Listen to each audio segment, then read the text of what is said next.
Grand Peace Online is a big game, and it can be daunting to figure out where to go after the Town of Beginnings, and where the best places to level up and grind are at. So in this video, I will be teaching you the most effective way of leveling up to max level without any special treatment or anything like that. So let's do it, boys. When you first get into Grand Peace Online, you are going to start off in the Town of Beginnings as a level 1. The first thing you should see is a bunch of bandits, a bandit boss, and a bunch of townspeople nearby. Talk to the lady named Daff and get your first quest, which will require you to defeat 5 bandits. Complete the quest, then do it all over again, since you need to get to level 15 to proceed. If you want to, there is another quest nearby that requires you to defeat the bandit boss in the center of the sand pit. Defeating him may drop an eye patch that gives you a slight health boost. Either way, once you reach level 15, then buy yourself your first ship. Then talk to the lady named Haku at the docks. She will give you a quest that will lead you to the island of Sandora, which is the next area that you will want to go. However, don't depart yet, because you can also buy a pistol and a rifle in one of the buildings there at the Town of Beginning. Make sure to pick up at least the pistol, as this will come in handy later. Once you have that, and once you have the Sandora quest, then sail west over to Sandora. This area will be the next area that you are going to want to grind at.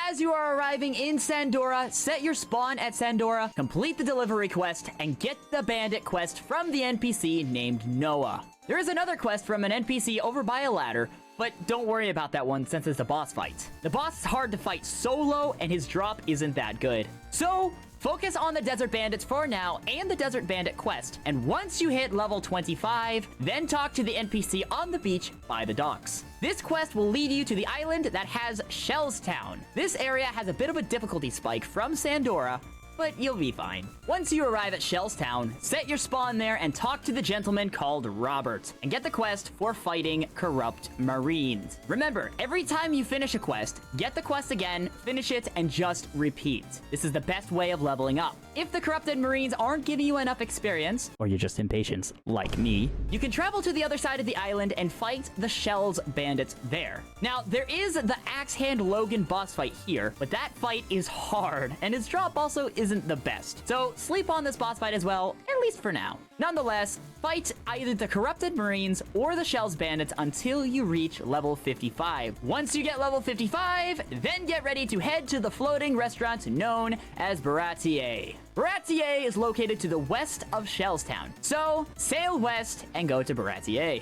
As you are arriving, make sure to set your spawn at the top of the structure, but don't get down from there yet. Behind the room where the spawn NPC is, you will find another NPC called Yome. Talk to him and learn the fighting style known as Blackleg. Blackleg will cost you about 9,000 Pelly initially, but it's going to be important for later. This fighting style will be your best friend for a long while, and even after you hit max level, since at 20 mastery points, you learn the Skywalk skill. Skywalk will allow you to jump infinitely in the air until you run out of stamina. At least this is true outside of PvP combat. Now, if you want to unlock more Blackleg skills, you have to put stat points into the Blackleg mastery slot after talking to Yome and learning the skill from him. Each skill is pretty expensive, but if you have the Pelly, then this is definitely something to invest into. Once you have Blackleg, start upgrading it until you get the Party Table Course Kick, or the X ability. This ability will allow you to attack multiple enemies at once, and will also make your time grinding here at Baratier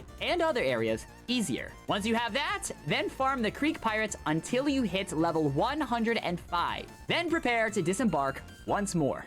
The next area you want to go to is Skypia, which this should be easier to locate than the previous few areas. You can find Skypia by looking for the massive geyser of water that is shooting straight up into the sky. Like, legit. It's basically visible across the entire first sea. So, sail towards it, and when you get close to it, sail your ship into it. As your ship is currently flying into the heavens, you'll see an area that appears below you called Heaven's Gate. When you see it below your ship, jump out and land on the Sky Island. Now, you're gonna wanna follow the path down into the town and set your spawn there. But once you get there, follow the pathway up to a structure that looks like a lighthouse. Pass the lighthouse and keep going up the pathways until you find a place called the Sky Castle. This is the area that I found was the easiest to farm at. Once you get here, rush inside and go to the top of the structure. At the top of the room, you will find a group of enemies and a boss. You're going to want to attack the boss, but you don't have to kill him. Shoot the boss with your pistol or your rifle and quickly rush out of the castle while avoiding the guards and get behind the wall just outside that the quest NPC is leaning against. Now,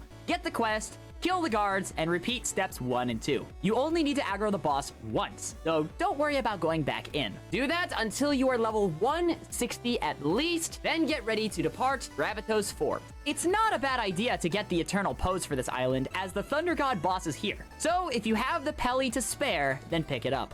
But nonetheless, head northwest to Gravitos Fort. Once you get to Gravitos Fort, make sure to set your spawn, as these enemies are pretty tough. From there, go into the upper left door and grab the quest. You're gonna be farming Gravitos guards in the next room, but there is a very easy way of doing it. When you go inside, use your skywalk and stand on one of the hanging lamps on the ceiling. Once you've done that, grab your pistol, poke every enemy, and wait for them to group up below you. Then, rush back to the room where the quest giver is and put the wall between you and the enemies. From there, just use your party table kick to melt every single one of them. Repeat those steps until you are level 190. Once you are level 190, then you can get ready to leave again.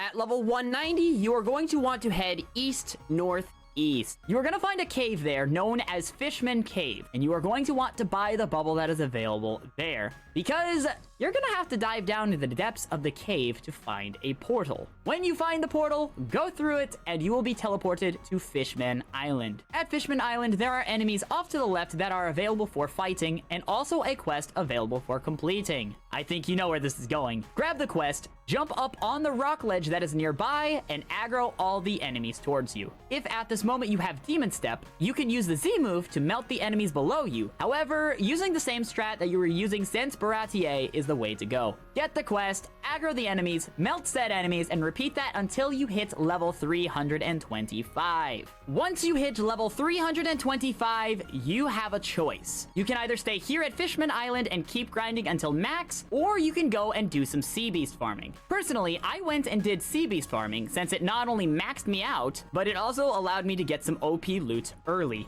However, Sea Beast farming takes ages and it is a slow process, so do whichever method you feel is necessary. Nonetheless, do either or until you hit level 425, which is max level, at least at the time of this video. If you decide to take the Sea Beast farming route, you can farm Sea Beasts, both Krakens and Sea Serpents, outside of the Spirit Island in the second sea. Alternatively, you can farm only Sea Serpents by themselves to the right of the second sea gate in the first sea. If you followed the guide this far, congratulations, you have reached max level. And now you are able to explore the vast reaches of both the first and the second seas. Real quick, let's talk about your loadout for now. Blackleg is a great fighting style overall, and when utilized to its maximum potential, can be used in PvP as well. However, for your points, if you are going to take the Blackleg route, aim for 620 in strength and 150 in Blackleg. This will allow you to have access to every skill available in the Blackleg fighting style. Also, it is a good idea to keep your defense at least 5 numbers higher than your level. For example, if you are level 50, keep your stamina at 55. If needed as well, you can put 100 points into stamina, but only do that if you really need more stamina for abilities. But overall, focus on defense and strength above all. And finally, there are a few optional things that you can use and do if you manage to come across them. First, you don't need a fruit right now. However, if you manage to get your hands on a fruit, then that's awesome. But I would recommend checking out which fruit it is before eating it. If it's Spin, Kilo, or Suke, I would sleep on it. However, anything else would be very good,